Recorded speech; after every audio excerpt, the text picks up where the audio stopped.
Hello everyone, how are you all doing? I'm gonna have you watch this corn stubble for a bit, and I'll explain to you what's going on here. So this was a couple months ago. We were getting some warmer weather, so it was freezing overnight, and it wouldn't so much thaw, but the top would get a little bit greasy during the day if the sun came out. So we could get one load out. If the sun came out, that'd be it. We couldn't get the second one out later on. It was just, we didn't want to get the driver stuck. Well, today he did one load in the morning, and he figured he'd get a second one out, so he came back. And it's been overcast all day, but I think there was a little bit of wet snow maybe, and it got a little bit slick on top, and he got in. We figured we'd get him out. We'll hook the skidder on the front, and we could pull him out. Boom. So I set up this camera. There's a little bit of a soft spot right in front here. I'm like, it'll make a cool video. This is when the skidder's really going to bite in. Pulling him out. Look cool. I can share with everyone. Well, what ends up happening is I can't even get him out of his little divots that he got there because the tires were hot when he got back there from running on the road, and they sunk a bit, and the jiggling of the machine loading it. Some of you northern guys, you'll understand that.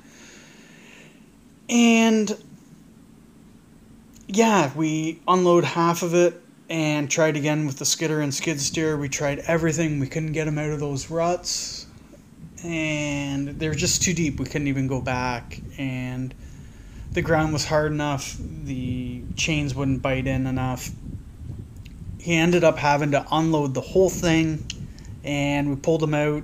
We pulled him right out to the road empty. He left empty. It sucks when you got a log truck leaving empty and you had him come.